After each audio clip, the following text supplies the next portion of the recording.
Let's get into this. Grown and Gospel. So let me just set it up for you. So Grown and Gospel is a show. It's a reality show that is on WeTV. Apparently it comes on Thursdays at 10 p.m. The thing is, I got rid of my cable when I moved. I got rid of my cable.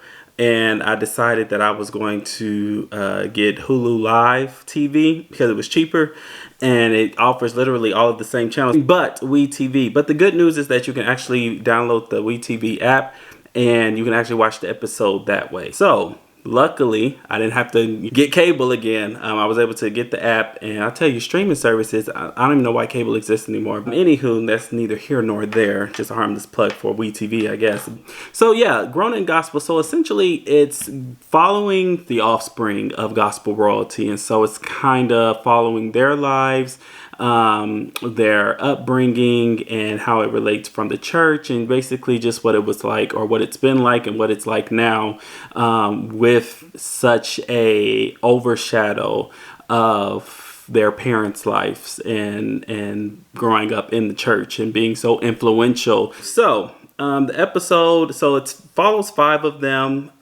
So there is someone by the name of Elijah Connor. So he's from the Diddy Stare Down. I don't even know what show it was. Never heard of him outside of the little meme with the stare. But he was on some reality show, or not even a reality show. I don't even know if it was a singing contest, or I don't know what it was. But there was some type of stare down, and I have seen the memes, but never knew who he was. Still don't know who he is. Don't even know why he's on the show or what the relation is to the show, but he's on there. Then we have Nikki Cole Beach, which is Dorinda Clark Cole's daughter. And there's Brienne Hammond, who is the daughter of Fred Hammond.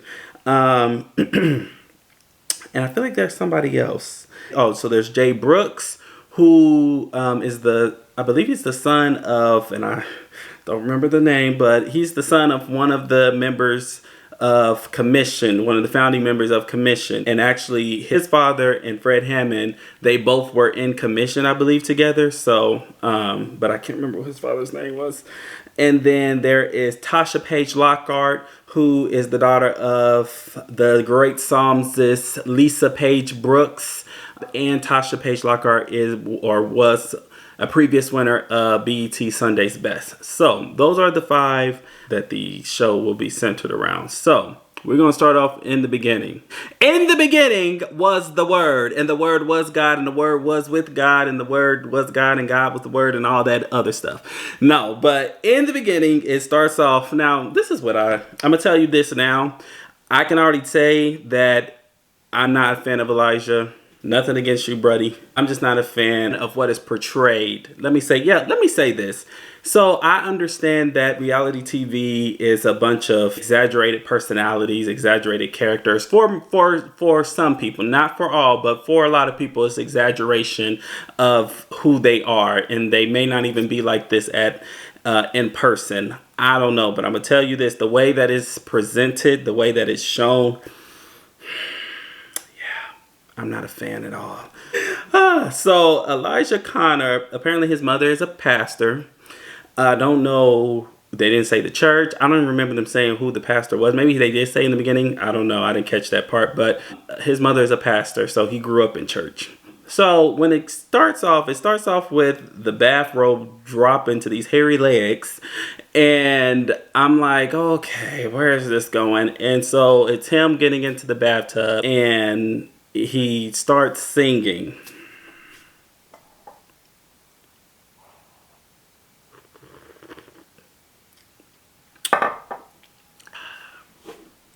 Yeah, so he starts singing, and then he goes on talking about like the fan base. And again, he's in the bathtub, and he's just giving a scene that I don't even know what the scene is for. Honestly, we could have done without it. But that was the scene. Now, I will say this. The house, apparently, now it's in some big house, but it's like an older looking house, like an older historic type house. I guess you would still consider it a mansion, but it just looked old and actually looked vacant. And it also looked like it was like one of those historic homes, like built in the 1920s and early 1900s, maybe late 1800s.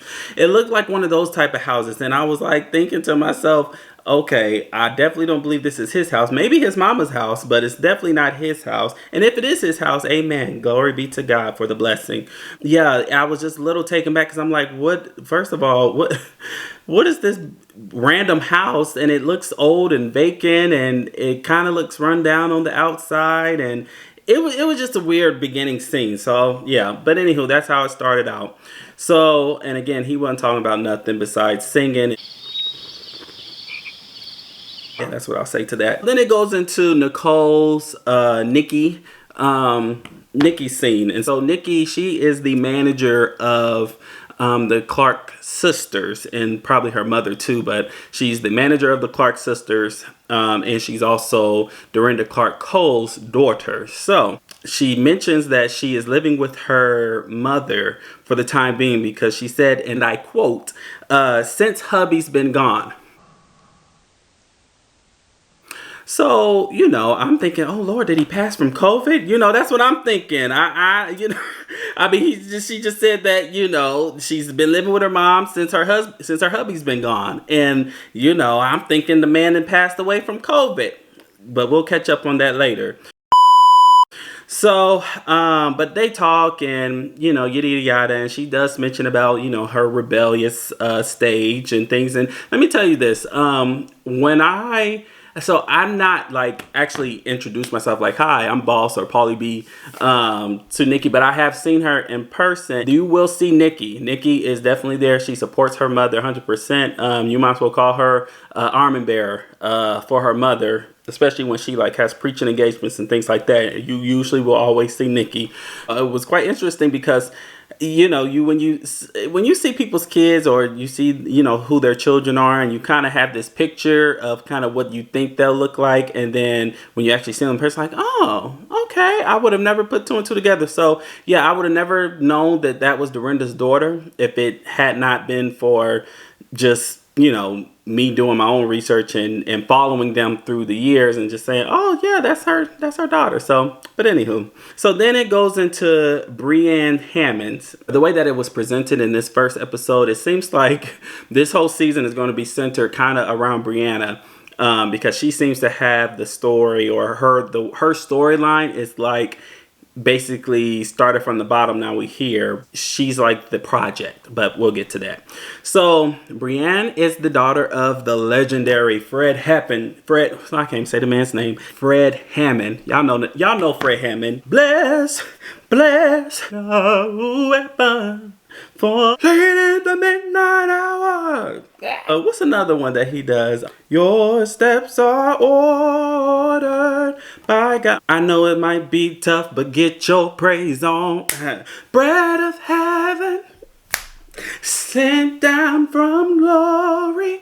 I'm gonna tell you, my favorite CD of Fred Hammond's is Radical for Christ. I think that's it. I think that's the one where it's like the 2-part CD. And back when there were tapes, it was 2 tapes for that. But if you had the CD, it was 2 CDs. My mom used to play that CD all the time. So, but anywho, so Brienne is the daughter of the legendary Fred Hammond, the living legend. And so apparently she recently moved back to Detroit. And I'm going to tell you, these scenes, I tell you, sometimes I be wondering, like, what do y'all be thinking about? So she had her family come to her mom and her brother. They came to visit her. And apparently they were going to have like some lunch, but apparently it was like an indoor picnic. If I invite my family over or whatnot, like, I'm not making them pull out tablecloths, or not even just tablecloths, but like the plastic party tablecloth. So she literally, like, they setting up like they about to go outside having a whole picnic, and here they are indoors with the roof over their head. I'm sure heat is going because they got the coats off, they comfortable, and they didn't put a whole yellow Party City plastic tablecloth over the table. I was dying when I seen that, because I was just like, what? Like, really? Really, y'all? But anywho, so she meets with the family. But what I did not know, and sorry, because something is like in my eye. But what I didn't know is, so apparently, so her mother and Fred Hammond, they were together for 16 years, I think she said. And then they had got divorced. And apparently, I guess the relationship has been, I guess, strained since then. And they didn't go, deep into it because it's only the first episode. But what she did go into was just basically how her mom had to, she was only making $12, $13 an hour after the divorce. And, they really, everything was tight and to the penny, from what she's saying, from what her experience was, and how she had to help work to support her mom and their family. And I'm just like, and I'm not saying gospel artists make a lot of money, but they make money. They ain't broke for sure. Now, they may not be like Beyonce, Jay-Z money, but they make some money. She was going through that and talking about, basically how, growing up, I guess after when she turned 16 or after they had got divorced, by the time she was about 16, how just things were different. And she actually said that the current relationship between her and Fred is very strained, and not even just with her, but with her brother as well. I'm guessing it's some family issue there. Ayanla, darling, I think you need to keep your phone on. Keep your phone on, darling. I think we may have a family that you may need to intervene and step in and provide some guidance. Help them see the way, the light, beloved. So yeah, that was the whole scene with Brienne. So then Nikki, goes back to the Nikki scene. Let's see. Oh, so this next scene with Nikki. Let's go back to when she said that, her hubby, the hubby's been gone, or since the hubby's been gone. So this scene opens up with her in her bedroom, in her mama's house, of course. It opens up with her in the bedroom, and she's like dusting flower petals, and she got a bowl of strawberries and popped open a bottle of wine, or it could have been sparkling. I don't know if it was wine, but she had the bottle turned. They remove all the labels when you do these type of shows. So I don't know if it was wine or sparkling, but it was a bottle of something. It was very romantic, had a very nice dress, which, by the way, I want to compliment Miss Nikki, because, baby, the body is bodying, okay? Now, Nikki, was definitely, she's always been a full-figured woman. Even from the picture that they show when, like, I guess she was a teenager. She's always been a full-figured woman, okay? But she definitely has done some work. Now, I ain't saying work like she's went and had surgery. I'm just saying whatever she's done, she's definitely gotten her body a lot curvier. Smaller waist, and she already had, the jugular, well, not, these aren't jugulars, but she always had the jugs, and the mugs. So congrats, girl. I'm proud of you. I'm happy for you. But anywho, so she had this nice dress on and everything. And so then the phone proceeds to ring, and it is a collect call from Fast Cash. That's her husband. I think her husband's name is actually Dion, but apparently I don't know if it's a street name, stage name, I don't know, but it's Fast Cash. That's who it said the call was from. Or maybe it was Fast Cash. Maybe that's who the call company was, Fast Cash. I don't know, but either here nor there. So the man is in prison. Apparently he's been in prison for like the last 4 or 5 years, and he was sentenced to 7 years. Which, funny stories, I've gone to a couple of Dorinda concerts or events that she's had, like the Smack, and then just other concerts that she just happened to be at. And so, like I said, her daughter's usually always there. But this particular one in Toledo, Ohio, it was her daughter and her husband. Again, going back to, you don't think like, oh, that's her daughter? And again, this is no judgment. This is just what people do. When you size people up, when you know who they come from, you can already have this preconceived bias or unconscious bias of what a person should be, what they should look like, how they should sound, all this stuff. So again, when I seen her, I said, oh, okay, interesting. Then when I seen her daughter's husband, I said, oh, interesting. Because we were at this concert, and when I say, you couldn't have told me if I didn't know, if I didn't know gospel, if I was just some random person, you couldn't have told me that this gospel woman, that's her daughter, and then that's her daughter's husband. Because when I say like streets, and she says this, I mean, she like the street guys, the street ninjas. That's who she goes for. That's what she likes. That's what she attracts. She likes the street life, the street ninjas, the street. The street ninjas. So yeah, I seen him in person, but you could definitely tell, oh, this brother in the hood. But it's so funny because he's at church. Like, you could just tell, like, this man, like, he just came off the streets. Like, not streets like he was homeless, but streets like he just got done doing a deal and he just popped out of church. And like, it was just very funny. It was very funny. I'll never forget it. It was very funny. She proceeds to get this collect call from prison, which is her baby daddy, her husband. And my thing was this: girl, you done wasted whole rose petals for what? I mean, literally took the rose petals off the stems and threw them on the bed and on the floor and on the chair and on the table and the wine glass. And for what? Your man ain't even there. You talk to him on the phone, and ain't even like you can FaceTime him. At that, you can't even FaceTime him. So it's just like, you did all this extra stuff for the scene. Going back to the guy with the bathtub. Like, I don't understand it. But anywho. So, yeah, he's in prison right now. But apparently you can do a lot from prison. I don't want to go, but I just be wanting, how do people be making stuff happen from behind bars? Like, how much influence, how much power, how much...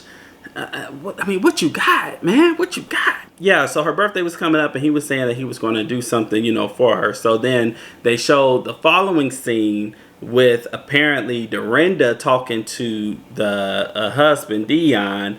Again, he's in prison, he's in prison. And she, he's talking about, oh yeah, I'm going to, get you this, get you that for the party setup. And again, can you work in prison? I don't know. I ain't never been. Don't want to go. But how do people make money in prison? I've always wondered. Let me know in the comments. Actually, don't let me. No, let me know in the comments, because I really would like to know. But anywho, so that's where that ended, that scene. So now we'll go back to Elijah.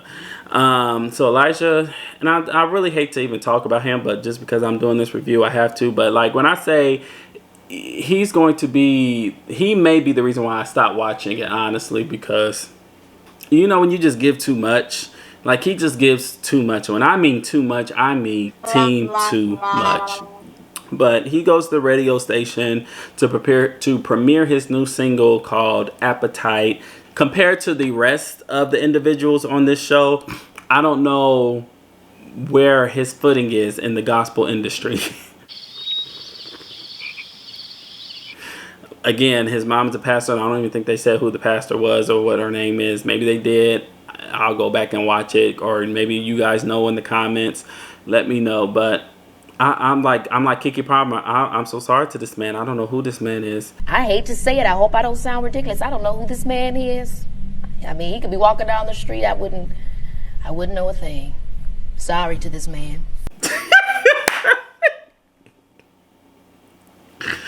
Oh, shoot. That cracks me up every time. So, now Jay Brooks and Brienne Hammond. Jay Brooks, again, is the person, his father and Jay Brooks' father and Brienne's, which is Fred Hammond, her father, they both were in commission together. So they meet up. Now, I think I mentioned this, but Brienne, she, just moved back to the city, just moved back to Detroit. I don't know where she was before Detroit, didn't say all that, but apparently she just moved back to Detroit. Don't know if her husband is with her, because they ain't shown no scenes with her husband yet, but we'll get to that a little later.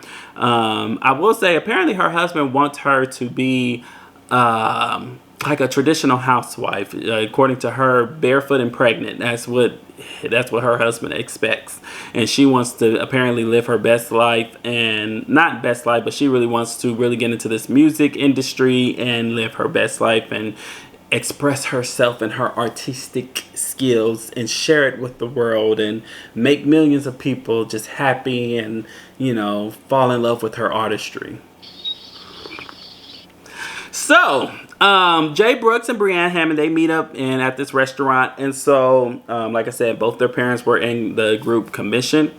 And so, you know, she talks about being back in Detroit and about how different it is. And, you know, so many people have, you know, either grown up or she doesn't know how, you know, people will receive her and different things like that. And so Jay Brooks had mentioned something about her past because, well, actually Brienne even mentioned it because she said something about, you know, she did background and all that stuff. And then she also had mentioned about, because I think he was asking, well, do you want to be a gospel artist or do you want to be an R&B artist? And she was like, you know, I'm okay with, you know, some things like gospel, you know, but that's not all of who she is, or that's not all of the artistry that she wants to put out. But she's absolutely said no to R&B. Like she said, no, been there, done that. She even said she got the t-shirt.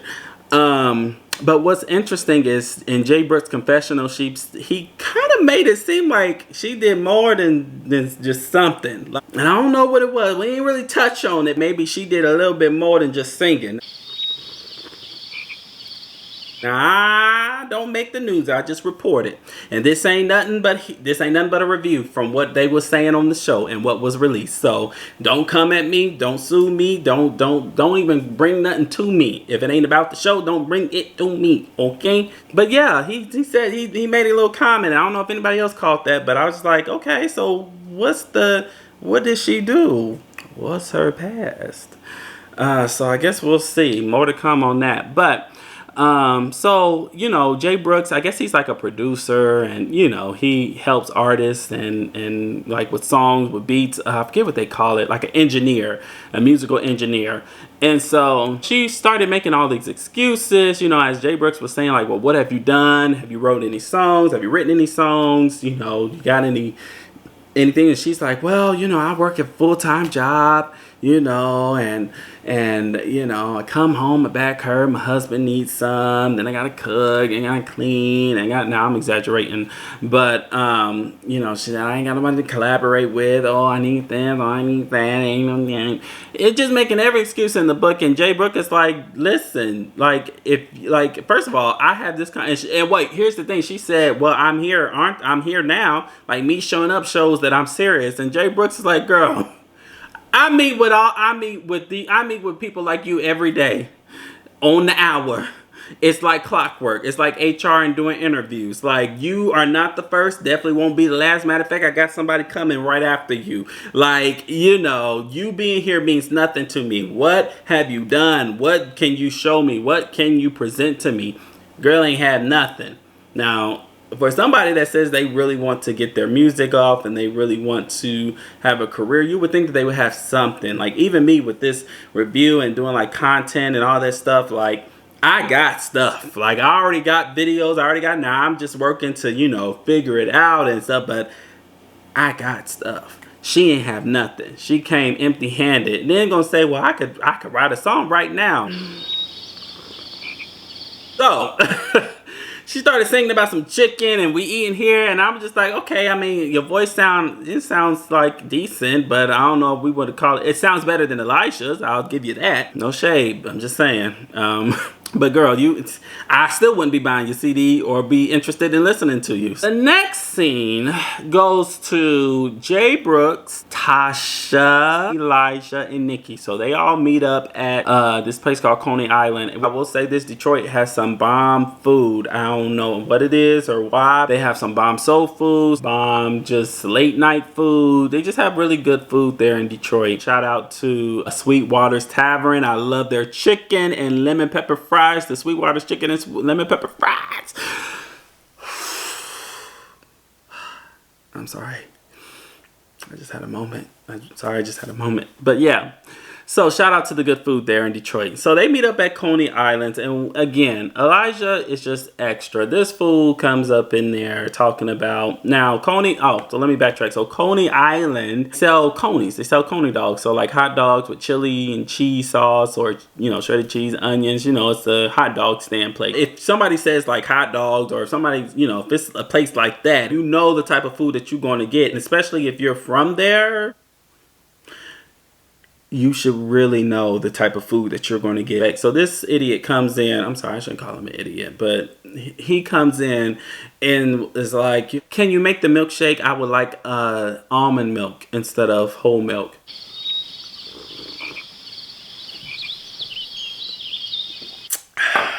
Sir, this is not a 5-star restaurant. It may have a 5-star rating, but it's not a 5-star restaurant. This is not Starbucks. This is not Tim Hortons. This is not Dunkin' Donuts. This is Coney Island. They sell you hot dogs on a bun with some cheese sauce, chili sauce, diced onions, and a pickle. Like, I mean, and some French fries. Like, you talking about almond milk? Oh my gosh, I can't. So, again, I'm going to try to make it through the season, but if they show a lot of him, I don't know if I'm going to be doing it because he's just so extra. But, anywho, so the 4 of them meet up. Now, apparently, the 4 of them are, like, the unit, and then Bree is the outsider that's going to be coming in to the already knit unit here. Jay Brooks said something very interesting, and I'm like, okay, well, is this the plot of why or how this show is going to be? Because he was like, he wants Tasha to work with her with her vocals. Yeah, it makes sense, right? And then he wants Elijah to work with her on her fashion, her look, her presentation. And then he wants Nikki to work with her on her organization and planning and things. Okay, yeah, it makes sense. And then, of course, he's the musical engineer, so he'll, help her with the music and engineering, the beats, all that stuff. So, perfect. So, yeah, again, that's why I feel like this is going to be kind of more so, not necessarily centered around her, but Bree is really going to be the reason why everybody else kind of has their storylines as it relates to this show. So he maps that out, and to me it's like a project. Like, that's the way Jay Brooks kind of presented it to the team. Like, guys, we have a project here. You can help with her with the vocals, you can help with her with fashion, you can help with her with the planning. Like, it was very much like that. Going on to the next scene, so then Nikki arrives at the boutique. She goes to a boutique with her mom and Jackie, and again, kind of centering it around Bree, mentioning that Bree's in town. She has a strained relationship with Fred Hammond, which is unfortunate. And it's crazy at the same time because you hear these gospel artists and you think because their songs and their ministry is so impactful and so powerful that they couldn't possibly go through or is going through just regular family issues like everybody else. So yeah, she was, talking to Aunt Jackie, who I absolutely love and adore. I love you, Auntie Jackie. I love all the Clark sisters, but I really love Auntie Jackie. So Jackie was preaching the word of God and sharing some words of wisdom and some words of encouragement. Hallelujah. Basically just letting her know that, one, she thinks that Nikki will be of a sound voice to Bree because of things that Nikki had went through growing up and, in her young adulthood, with her rebellious stage and, not listening, not taking the advice of her mom or other, pillars in the family and stuff. And so Jackie felt like, Nikki would be of a good voice in her ear to kind of bestow guidance. And I could see Bree kind of being like a hard-headed, not that she gives rebellion or hard-head, but sometimes people don't even realize how spoiled they are. And I think that's kind of what Jackie was saying. Like, sometimes we don't even realize how spoiled we are. And sometimes because of us, we will close the doors that God had already opened or had planned to open for us. But because we are so, wrapped up in the way we want to do things and feeling like we can do it ourselves and we don't need no help, we don't need no guidance, yada, yada, yada, it further blocks the blessing of what God has for us. Hallelujah. I will accept my offering at the end of this review. Glory be to God. So yeah, but no, Jackie was preaching and everything she was saying was all right with my soul. It was all right with my soul, auntie. And then let's see. So then the last scene is Nikki's birthday party. So I told you that, her husband was going to plan this whole party from behind bars. I would still like to know, how do you do that? Please let me know in the comments. But the party actually looked really nice. It looked really elaborate. So Tasha came and Jay Brooks were already there. Elijah comes in being Elijah. And so then Bree comes in. So when Bree comes in, Tasha PAGE-LOCKHART, she made a comment talking about, you know, she looked like Sister Mary Clarence. She looked a little Salvation Army-ish, a little thrifty, a little homely. But then, you know, in person is, oh, you look amazing. Oh, you look amazing. You should have got me one. Why do you give me one? I don't know what their last memory was of Bree. Apparently, it was much different than how she's looking now because, you know, they were talking about, not honestly, they were talking about it, but Elijah had pointed out about her hair being, you know, cut blonde. And of course, he's like, and I thought I was the only blonde. And blah, blah, blah. And I'm just like, okay, skip his scene, please. She was probably describing something totally different, and they just put that with Bree coming in. So, you know, I'm getting hip to all this editing stuff. So I give grace. So I don't know if that's true or if Tasha really meant that in her confessional, if she was really describing what she looked like when she first saw Bree come in. But, yeah, a little shady, Tasha. A little shady there. Which, by the way, if you guys are wondering what I'm drinking, this is chai tea, and I also added some macchiato caramel Starbucks cream, and I have one of those like frother blender thingy with jiggers. I don't even know what you call it, but you know, you press the button, it just it makes the foam of the cream, makes it, you know, more fluffy. So yeah, I have some of that in here. So good. One thing I can appreciate about somebody is their humbleness. Okay, I can appreciate somebody that is humble and someone that is, you know, not necessarily flashy, like, oh, I am this. This is who I am. These are who my parents and blah, blah, blah. Because again, Elijah, I don't know who you are. Sorry to this man. And who your parents are. And you're walking around here like you own the place. But neither here nor there. You know, he did mention that she may have low self-esteem, and I'm assuming he's saying that because of how she looked. I didn't see nothing wrong with what she had on. I mean, what she had on, it looked comfortable. I mean, whatever she had on, and the thing is, like, she's very slim, and she can wear anything she wants, you know, with no problem. I'm sure she wasn't wearing no Spanx, girdles, and corsets, and like, she ain't got to do all that. Her body's already nice fit and already snapped. So, you know, like I said, she looked comfortable, but I wouldn't necessarily say that, oh, she looked terrible and what did she have on and blah, blah, blah. So then Nikki comes in. Nikki busts out crying because this was a surprise. She didn't know nothing about it. And then, of course, they had her husband, her prison bae, calling from the jail cell, from the birdhouse. Now, I thought there were certain call times. Where is this man at? So she comes in and, you know, they're playing a video, or it may be him talking live and wishing her happy birthday, and the girl just bawling. I mean, the girl was just bawling. I mean, the ugliest cry ever. You would have thought somebody died. The way that girl was crying, and the ugly cry. He had them present her upgraded wedding ring. You know, I am not a fan of the clusters. They you know, zoomed in and showed it real close, but I ain't a fan of the cluster ring. You know, it was like one of those square ring, but it was like with the cluster square rings. And yeah, I ain't really a big fan. But that was cute though. Cute gesture. Again, how is he getting this from behind bars? That's gonna be the question of this episode. How did Dion get what he got from behind bars? Towards the end, I guess it's at the end of the party, and Bree is running around, you know, saying hi to everybody. And again, going back to my point, you know, she's not introducing herself. Oh, I'm Fred Hammond's daughter. She's just saying hi to the people that she know, and then the people that recognize her. People may not recognize her. Apparently, she has a much different look. Her hair is blonde, which we know it's not natural, and it's cut short, like not even pixie cut. It's like fro cut short. I think her and Elijah have the same hair length at this point.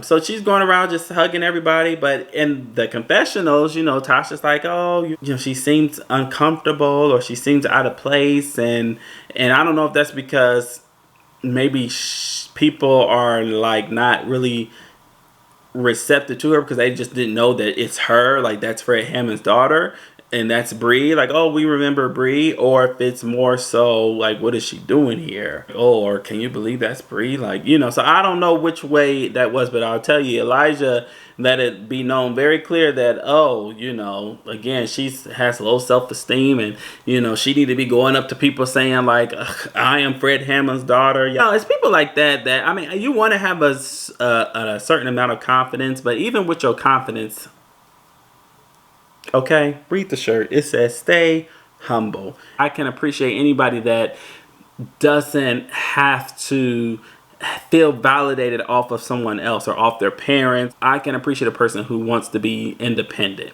Now, I'm not saying, be independent to the point where your ego is preventing you from asking for help, asking for guidance, asking for assistance. Don't let your ego interfere with your independence, okay? Oh, that's what I meant to. I almost forgot. So during this last part of the episode at the party, Elijah proceeds to so she's sitting down. Elijah walks up behind her as she's sitting, literally puts his hand in this girl's head, Bree, and not just like, oh, like pat, like pushes his, like, I mean, just all up in her scalp, all up in her, and she's like, what?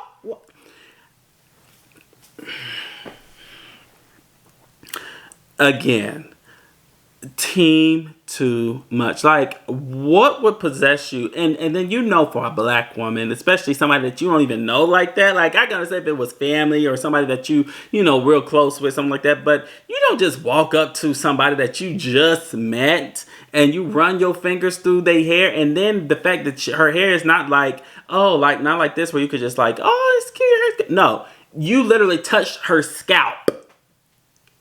Like, you touched her scalp and was like, and so it was just like, yeah, I was actually disgusted that he even did that. And then with no remorse, no like, oh, I'm sorry. And then he made a comment like, well, your husband, I'm trying to run my fingers through your hair. And then she was like, I'm sorry, that's my husband. Like that's for him to do. And he's like, oh, I wouldn't know you had one, or something like that. I'm just like, dude, you gotta go. So that was my review. I hope you guys liked it. And if you did, please like, share, comment, subscribe. Is that what they say? I don't know. I'm still new to this thing. So comment, like, share, subscribe. And yeah, I guess we will wait until next week for episode 2 of Grown in Gospel. But so far, I mean, like I said, you take Elijah out of it, it'll be a great show. I think it'll be very interesting. But Elijah's just doing a lot. He's doing a lot, buddy. And it's not even half of it is needed. Like, if you could just tone it down by 75%, then I could actually really enjoy the fullness of the show. But I'm telling you, I'm about ready to like fast forward, and it's only the first episode, but I'm literally ready to fast forward. Any scene with you, I need to fast forward. You gotta go, cause I ain't gonna be able to do this too much longer. So yeah, that is the first episode. So I hope you guys enjoy, and I hope you guys will be watching this review, or be watching my review for next week's episode. This is so good, so good.